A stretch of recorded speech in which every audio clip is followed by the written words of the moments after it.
Shalom and good evening. This is TV7 Israel News broadcasting to you from Jerusalem. And in today's top stories, former President and Nobel Peace Prize laureate Shimon Peres dies last night at Sheba Medical Center at the age of 93.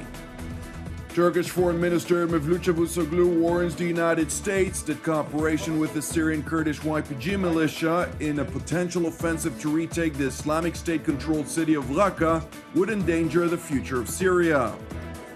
Iran rejects an offer from Saudi Arabia to limit its oil output in exchange for Riyadh cutting supply, dashing market hopes the two major OPEC producers would find a compromise to help ease a global excess of crude oil.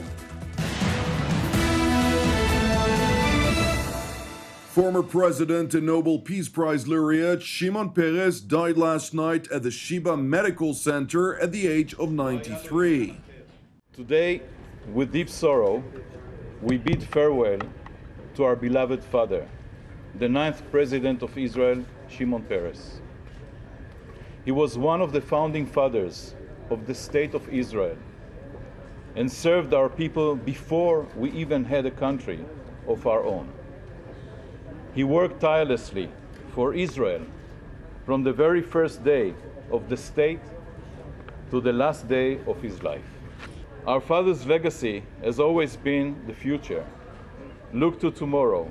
He taught us, build Israel's future with courage and with wisdom, and always continue to strive for peace. We were privileged to have been part of his private family, but today we sense that the entire nation of Israel and the global community mourn this great loss. We share this pain together. Shimon Peres was part of almost every major development in Israel since the country's founding in 1948. He served as a member of Knesset for about 50 years, as a minister in 8 governments, as the 8th Prime Minister, and as the 9th President of the State of Israel. עם כל אזרחי ישראל, עם כל בני העם היהודי ועם רבים בעולם, אני מרכין את ראשי לזכרו של אהובנו, יקיר האומה, שמעון פרס, זיכרונו לברכה. שמעון פרס הקדיש את חייו לקוממיות עמנו. כאיש חזון נשא מבטו אל העתיד. כאיש ביטחון ביצר את עוצמתה של ישראל בדרכים רבות שגם היום חלקן עדיין עלומות. כאיש שלום פעל עד ימיו האחרונים לפיוס עם שכנינו, לעתיד טוב יותר לילדינו. ב7 השנים בהן כיהן כנשיא המדינה, עשה רבות לאחד את העם, והעם השיב לו אהבה גדולה. אין אנשים רבים בתולדותינו שתרמו כל כך הרבה למדינת ישראל ולעם ישראל. Prime Minister Benjamin Netanyahu convened earlier today a special cabinet meeting in memory of Shimon Peres, during which he stressed the significance of the longtime Israeli statesman who was part of Israel's leadership for more than 70 years. Israeli residents mourned Shimon Peres, whom they said was a great loss for the Jewish state. It's a huge passing of an era. He's the last of the people who were around when the state started. Over the years, he didn't get credit, frankly, for all the good things he did. People forget about the fact that he founded Israel Aircraft Industries and represented us incredibly well in the world, was a recipient of the Nobel Prize, was foremost in trying to find a peace agreement with the Palestinians. It would be very, very difficult to replace what he's done for us and the kind of person he was. I have mixed feelings for him, but he was not one of not many politicians that had visions. Not with all his visions I agree, especially with his peace vision, which was a failure. Shimon Peres was a man that I've respected for a long time. Today in the world, everything seems to have gone crazy, but he was a step above politicians today. He was a man of peace. There were some things that I didn't agree with that he held as an opinion, but overall, he was a statesman. instead of a politician. And those kind of people are very rare today.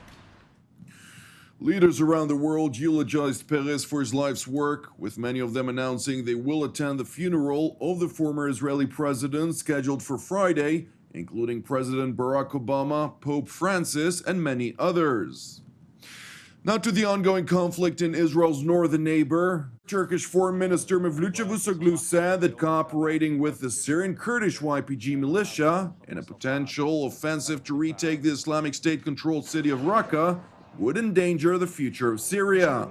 Washington's policy of leading from behind in the war against the Islamic State in both Iraq and Syria has brought about close cooperation between the US-led coalition and local Kurdish forces on the ground.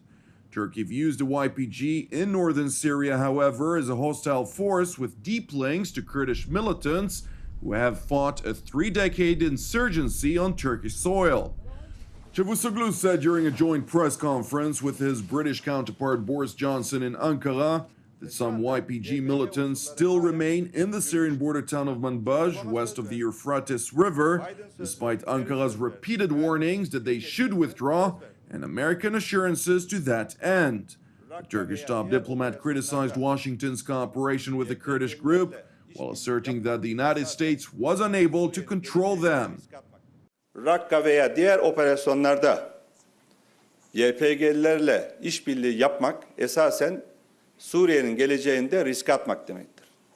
Münbiş'te bile söz geçiremediğin YPG'yi Raqqa'ya götürmek çok yanlış bir adım olur. Biz yerel kuvvetleri güçlendirerek ve onlara özel kuvvetlerimize destek vererek Suriye'de DAEŞ'e karşı operasyonların başarılı olabileceğini Cerablus ve Rai dahil Türkiye'nin sınırının öbür tarafında kanıtladık.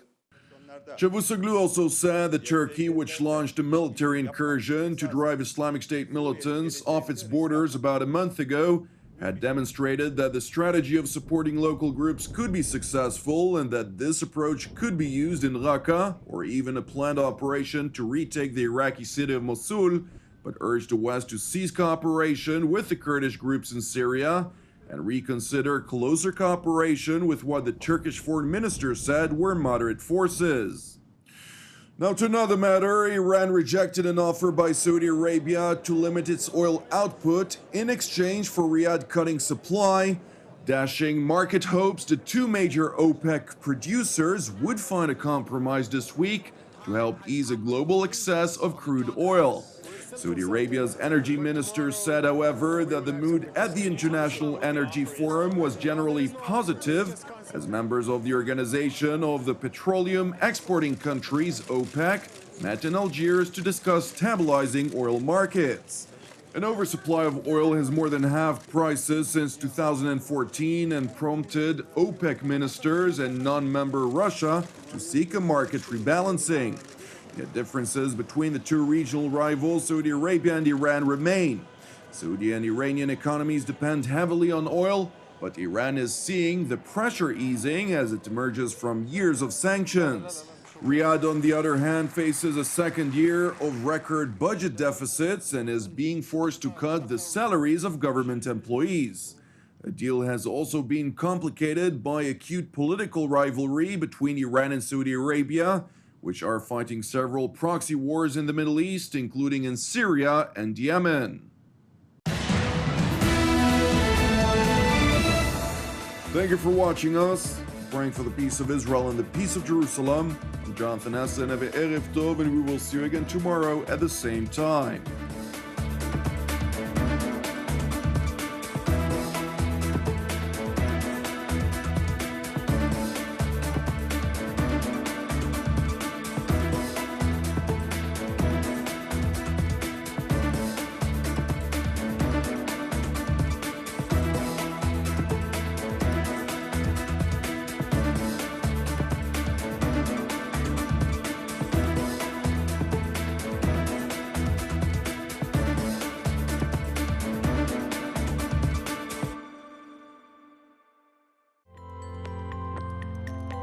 In order to donate to TV7 Israel News, please follow these simple steps.